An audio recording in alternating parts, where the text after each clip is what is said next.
Tudo pra mim funciona na base do entender. Eu nunca consegui decorar nada na minha vida porque minha memória é um lixo. Oi, gente, tudo bem? Meu nome é Georgia, eu sou designer de interiores e paisagista, mas hoje eu vim falar da minha vida. Mais precisamente sobre compras. Isso porque muita gente anda me perguntando como é que eu escolho as coisas, aonde que eu compro as coisas, e eu passei indicação para essas pessoas, mas eu vou explicar para vocês como é que é o meu método para que vocês não precisem depender sempre de indicações minhas, por exemplo. Para começar, eu tenho que relembrar aquele vídeo de consumismo que eu já fiz aqui.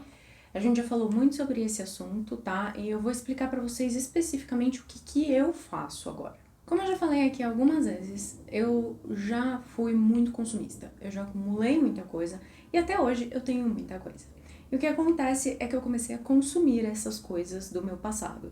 Ou seja, eu praticamente não faço compra hoje em dia. Especialmente no quesito roupa, eu sempre tive uma coisa de não querer comprar, a não ser que precise, sabe? E eu trabalho assim até hoje. Tipo, Jorge, sua roupa tá furada, mas tá tudo certo, ninguém tá vendo. Então, sim, eu só compro hoje em dia quando eu preciso mesmo, sim. E aí também tem a questão do eu quero muito. Existe uma coisa ou outra nesse mundo que eu olho e falo, eu quero, nossa, como eu quero. E aí geralmente eu me dou um tempo pra pensar, ver se eu realmente quero, penso se eu tenho onde enfiar, se eu tenho espaço para aquilo, né? E o que eu vou fazer com aquilo. Basicamente é o que acontece com essas coisas que estão aqui atrás. Se vocês olharem nos vídeos anteriores, vocês vão ver que a minha coleção de bichos, todas as coisas que tem aqui atrás, começaram a crescer com o tempo. Isso porque eu via a coisa, eu analisava, ficava uns meses pensando se eu queria, se eu não queria, e aí eu comprava. Então, nada de comprar por impulso, que é uma coisa que eu já falei aqui várias vezes. Sem comprar por impulso é muito importante. Mas enfim, agora vamos falar daquilo que vocês estão querendo saber, tá? Como que uma designer de interiores compra as coisas? Como que ela escolhe as coisas? E como que a gente faz para escolher as coisas de uma forma sustentável? A primeira coisa é que quando você é designer de interiores e paisagista, você já tem alguns fornecedores que você gosta de trabalhar. Você já tem alguns lugares que você gosta de ir, você tem às vezes um vendedor especial para você que já fez várias coisas com você.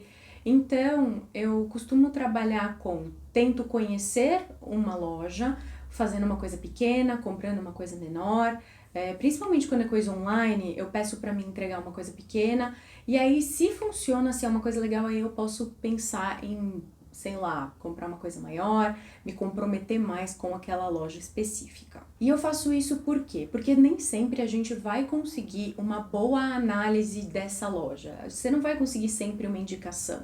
Você nem sempre vai conseguir falar com alguém que vai falar, não, nossa, eu super recomendo e tal. E não é por isso que a pessoa não é boa, ela só não tem uma recomendação que você conhece. Então eu faço muito isso, principalmente quando a gente está falando de design brasileiro, artesanato brasileiro e empresas pequenas do Brasil, que é uma coisa que a gente realmente precisa apoiar. A gente precisa botar o nosso dinheiro nessa gente, porque é essa gente que é o nosso futuro, gente. A gente precisa apoiar os microempreendedores, a gente precisa apoiar os artistas do Brasil, tá? E você vai ser energeticamente muito mais eficiente se você comprar alguma coisa que foi criada, foi feita, produzida aqui no Brasil. Então, sim, essa é a primeira coisa que eu faço. Eu faço teste e geralmente eu gosto de fazer esse teste ou comigo ou com clientes que eu tenho mais confiança, que são pessoas que já trabalharam comigo algumas vezes.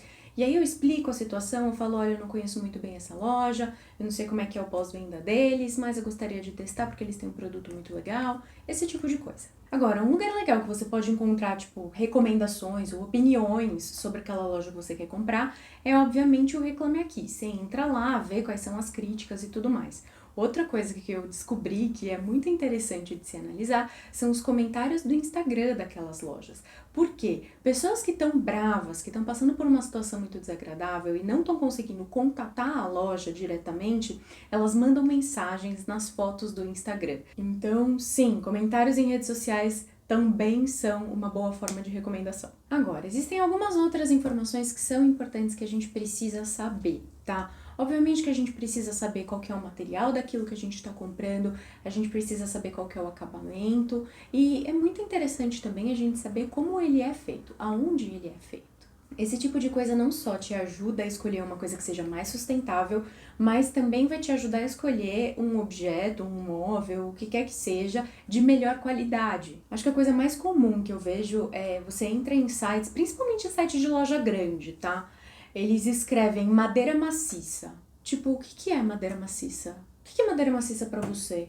Pra mim, madeira maciça pode ser um monte de coisa. Se você olhar atrás de mim, tem um monte de madeira maciça. Agora, a gente precisa entender qual que é a diferença entre um pinus e uma embuia, entendeu? São coisas completamente diferentes. Não dá pra você virar pra mim e falar que é madeira maciça e acabou. E muitas vezes também quando há uma pintura, principalmente em metal, eles só falam que é pintado. Mas é pintado com o quê? Qual que é o tipo de pintura que você tem aí? E isso é fundamental, principalmente para a área externa. Você compra um negócio, você fala, não, é de metal, tá tudo bem, tá tudo certo. Aí a pintura começa a descascar em tipo 2 meses. Você sabendo essas coisas, você consegue também se informar sobre aspectos de sustentabilidade. Muitas vezes, se você entra no site, você não vai ter todas as informações. Eu costumo gostar de entrar em contato mesmo, ligo, pergunto e falo e tal, e muitas vezes as pessoas nem sabem o que elas têm que te dizer. Agora, eu vou te dar um truque que é muito bom. Geralmente, quando a madeira é de reflorestamento e quando a empresa de fato tem essa consciência social, ela provavelmente vai anunciar, porque isso é um marketing bom para eles. Mas é óbvio que a gente está falando isso de uma empresa que é uma fábrica pequena, que está produzindo uma coisa própria, né? Se você for falar de uma loja tipo uma Etna, por exemplo, eles vendem milhares de coisas de várias marcas e aí você tem que investigar marca por marca para ver, olha, essa marca aqui, como é que é o trabalho deles e tal. E aí vai te dar muito mais trabalho. Obviamente que você também pode olhar as embalagens de absolutamente tudo que você for comprar, tá? E começar a procurar por vários selinhos, que vai ter alguma coisa falando que é eco, que é sustentável, que é de reflorestamento, que é com base nisso, que é com base naquilo. Então, eu super recomendo que você comece a se atentar para esse tipo de informação que é exposto para você, porque realmente ele vai ser exposto para você. Em alguns lugares, ele vai estar um pouco menos chamativo, mas é o que eu falei, geralmente as empresas elas gostam de mostrar que o produto delas é sustentável. E aí, se isso não acontecer, existe uma coisa que é bem interessante que você pode fazer, mas que obviamente vai demandar um pouco mais de tempo, que é estudar. Uma das coisas mais importantes para mim na hora que eu fui começar a falar de sustentabilidade, que eu comecei a pensar nisso, foi descobrir o que era cada material, como é que ele era feito, como é que ele funcionava. Eu acho que é ótimo você saber exatamente o que você está consumindo. Então, estuda um pouquinho, sabe? Vai buscar essa informação. Ah, é porque eu quero comprar um negócio que é feito de silicone. O que é o silicone? Ah, eu vou lá descobrir o que ele é. Conforme você vai se informando sobre essas coisas, fica muito mais fácil você ser sustentável por instinto, tá? Por quê? Porque você está entendendo o que você está fazendo. Você não decorou absolutamente nada. E eu sou a rainha do precisa entender e não decorar, gente. Tudo pra mim funciona na base do entender. Eu nunca consegui decorar nada na minha vida porque minha memória é um lixo. Então vamos recapitular. Primeira coisa, a gente precisa confiar na loja, né? Para confiar na loja a gente pode conseguir recomendações ou então a gente pode fazer um teste. Segunda coisa, a gente precisa apoiar os locais. Quanto mais perto de você, melhor.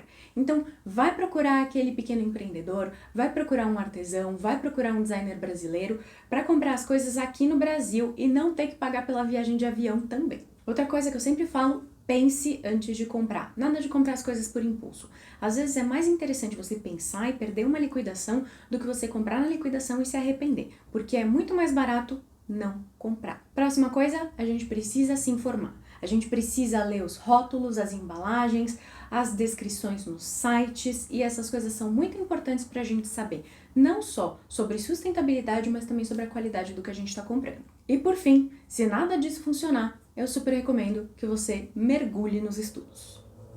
Bom, gente, por hoje é só. Eu espero que vocês tenham gostado desse vídeo. Se vocês tiverem alguma dúvida, vocês sempre podem mandar aqui embaixo pra mim, que eu vou ter o maior prazer em responder. E se vocês curtiram, curtam, compartilhem e se inscrevam no canal. Beijo, gente! Tchau, tchau!